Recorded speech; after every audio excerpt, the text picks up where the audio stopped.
Hey, it's that light skin guy, yeah, Mr. Fazer from N Dubz, yeah.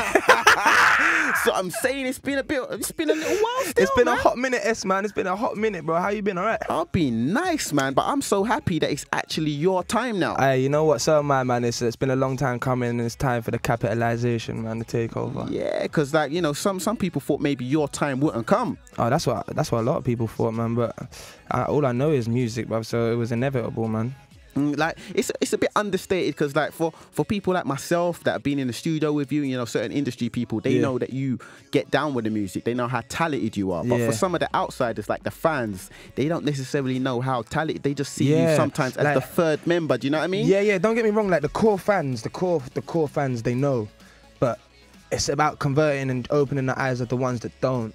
And that's the main thing for me this year, is to make sure that everyone knows what Fazer is about. He's not just a guy that does a little 8-bar or 16 end of an N Dubz record. There's a lot more to that. I played instruments, I played drums, I played piano, I produce music, I write music, I can sing, I can rap. I'm all round, I'm full hands-on my stuff, man. And it's the full-on assault from now? Yeah, it's the full-on assault, man. I've pressed the button, there's no turning back now, bro. You know the maddest thing is, yeah, I can actually remember, I think, meeting you lot for the first time. It was like January 2007. Yeah. I came down to the studio. Byron, you know what I mean, he brought me down to the studio to meet you lot. And that first time, like being in the studio with you lot, it converted me. Yeah. Like, just that time. And we're talking like over 5 years later now. It was mad. Like, did you think in 5 years' time, like you would be in the position that you're in right now?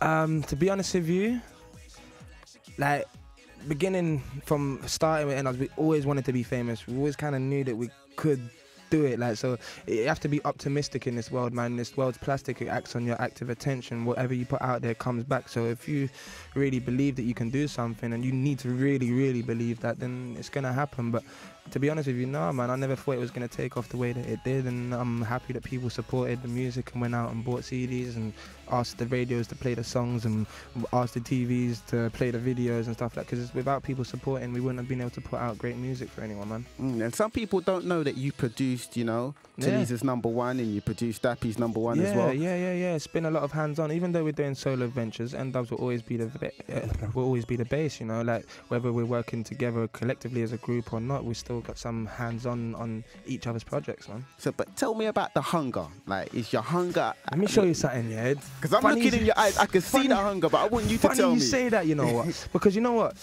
I had this conversation with management the other day, like, and I said it to them. I said, like when we was doing Liquor Rinses and then coming doing NW1 stuff, the hunger was immense. Like, it's like, oh my God, we need to make it. If we don't make it now, that's it, we're effed. Like, that's it, we're not gonna succeed from here. So the hunger was like, oh my gosh, it was unbelievable. And then we took off, and then it kind of just happened like we were just living it, like, sort of thing. Like we didn't even realize how big we got. Like, because you're in it and you're going every single day and you're promoing it, you don't actually realize how big it's getting. Do you know what I'm trying to say? And then you're kind of doing it, and then coming out from doing the N Dubz stuff, and then actually trying to find my feet and thinking, oh, what am I gonna do now? Like, am I gonna go solo? Am I gonna do production for other people? Or am I just gonna do stuff for computer games and movies? What, like, trying to find my feet. Then I thought to myself, no.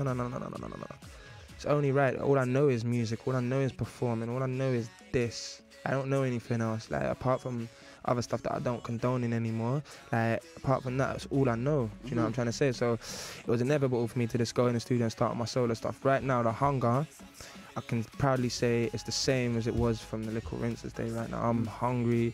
Like, serious. Like, the lyrics that I'm putting, you'll hear the pain, you will hear the hunger, you will hear the strive in it. It's mad, man. It's mad. So you're obviously in the process of recording an album, right? Yeah, that's right. No mixtape before that? Man, I'm not too concerned on the mixtape right now. I do a couple underground freestyles alongside of my mainstream singles that are out to keep, you know how we are. We keep a firm foot on both sides. Like, we like to keep the streets in cast. We like to keep the streets on point, know what's going on. Alright, cool, yeah, that man got their bars, their man are on point. Cool, they can do the commercial thing too at the same time. So every time something mainstream, like, it's gonna be something for the streets as well, you know. Are you still worried about the hood, like what the streets, the credibility? Yeah, or of course, because you know what, I say it like this, like, credibility is everything. Like if it's not cool, then it's not cool. Full stop. Like if people say, oh, the streets don't really matter and anything, like they don't buy CDs. Alright, they don't buy CDs, but they have a big influence on the way people think. If the people don't think it's cool, it's seen as commercial. It's just like, you know, like who. But if you can get both sides, you got winning. The streets and you got the commercial side, you won, mate. So tell us about STL, man. Sky's the limit. I know you got some sort of partnership with Roc Nation, right? Yeah, but basically, I met a guy through Byron. Back in the day, we were supposed to work with him. He done like all the M&A stuff, and he done all the James Blunt stuff. You're Beautiful and that. It's a guy called Pete Neros Ibsen, and when I came out from doing the N Dubz stuff and everything like that, we kind of it was funny. I was running a session for a Polydor act at the time, just doing music for them, still trying to find my feet. What am I gonna do? Like, and the engineer actually linked me up with Pete again. And he's like, oh, you know the Danish guy, Pete, long hair. I was like, yeah, I know that guy. I'm gonna work with him back in the day. He goes, yeah, he's been trying to get in contact with you for your whole careers. Like, because we met him when we was, I think it was 60. I think he was about 17 at the time, 16 or 17. And then N Dubz blew, and then we never kind of worked with him. We never got it. So I was speaking to him. We kind of linked up at like September last year, and just kicked it off from there, man. We've been doing big records together. He's signed to Roc Nation, I'm signed to Sony, and yeah, man, we're actually killing it, man. We're doing some great records. We done Talisa's record for her. Actually had people like The Wanted in the studio last night.